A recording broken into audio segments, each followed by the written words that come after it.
Welcome to the Weather Insights Podcast briefing. I'm meteorologist Scott Pitney along with meteorologist Jeff Lindner. We're recording this on Saturday morning, August 3rd. Jeff, we now have a tropical depression. And like with a lot of disorganized systems, the center is actually pretty far away from the convection. We've got strong convection there south. And yeah, there's the center where your arrow is on the northern edge of the coast of Cuba. And this is going to be another one of those systems, Jeff, I think, where we don't want to get too caught up in where the center is, where the track is. This has been a disorganized, widespread system for the get-go, and the impacts are going to be felt over a large area, especially with rainfall. Here are the current watches and warnings and projected track. Again, don't get caught up in where the cone is. The impacts will be felt outside of the cone, but currently a depression. There is a tropical storm watch in effect for the Keys, that yellow area right there. And then this system is expected to become Debbie sometime Saturday or Sunday morning, of course, according to the National Hurricane Center, become a tropical storm by Sunday morning. And then it approaches the coastal bend of Florida, according to this track. So that area is under a hurricane watch currently. It's kind of on the edge whether it'll actually become a hurricane by the time it makes landfall. That's the reason for the hurricane watch. But it is moving into a favorable environment for strengthening, Jeff. And then after that, the models are coming into a little bit more consensus that this thing is going to slow down and have heavy rainfall impacts for northeastern Florida, the Carolinas, and beyond well into next week. And you can see where this forecast ends right now, Thursday morning, still off the Carolina coast. Yeah, this is one of those systems that's a little bit of a headache. You know, we've been looking at this. I think the last time we talked, we were thinking maybe development over here in the Bahamas, and here it is this morning, way down here on the southern coast of Cuba, and heading on off to the kind of the west northwest and northwest now. And now we'll be passing well offshore of western Florida. That doesn't mean you're not going to see impacts here on the western coast of Florida. And even though you're not in the forecast cone, you will see impact. You will see impacts outside of that area. And so we'll take a look at some of those impacts in a second. But this is the model consensus over the last 24 hours. The darker line is the most recent. The lighter line here is the oldest, 24 hours ago. And so you can see the trend here in the Gulf of Mexico has been a shift toward the west. And then not a whole lot of difference here as it gets up towards southeastern Georgia or coastal Carolinas. And there's a lot of uncertainty here as to what happens. You know, there's some potential for this to be picked up by the trough of low pressure on the East Coast and pulled quickly off to the northeast and out to sea. That's on the table. It's probably the lower of the possibilities now, or for that trough to at least attempt to pick it up and then leave it behind here off the coast or right on the coast, or even potentially inland here over the southeast and let it meander and slow down. And so obviously, if it's the second solution there, which is possibly a little bit more likely, that is a prolonged impact system. Of course, we all know here in Southeast Texas what happens when things slow down and stall. And that's on the table for a lot of heavy rainfall potential here, northern Florida, the Georgia, especially coastal Georgia into the Carolinas. And if it stalls or slows down off the coast, then we could be looking at a re-strengthening tropical system here, moving kind of along the coast of the Carolinas. So a lot of uncertainty going into early mid next week. We'll probably be dealing with what's likely to be Debbie well into next week here in the southeast United States. And these are some of the impacts. Again, landfall somewhere likely Sunday night, Monday morning up here in the Florida Big Bend area.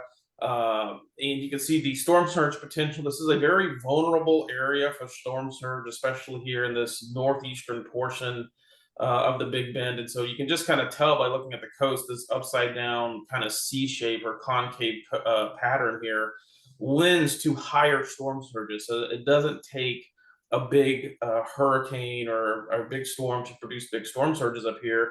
And this is likely going to be a fairly broad wind field as it comes up. And so it's not going to take a lot to produce water level rise. And so we're looking at 3 to 5 feet here in this area, very similar to where Adelia moved inland last year. And so we'll see. I think the difference between Adelia last year and potentially Debbie this year is Debbie's likely going to be strengthening up through landfall in this portion of the Gulf Coast versus Idalia last year, which was sort of weakening as it came up to the coast. And we were very we're knowledgeable now here in Southeast Texas about these strengthening hurricanes. We saw that with Beryl coming up to the coast, and so I wouldn't be surprised if we have a little bit more wind damage or coastal surge here than maybe what we even saw with the Delia last year. We'll just have to see how it all plays out up here.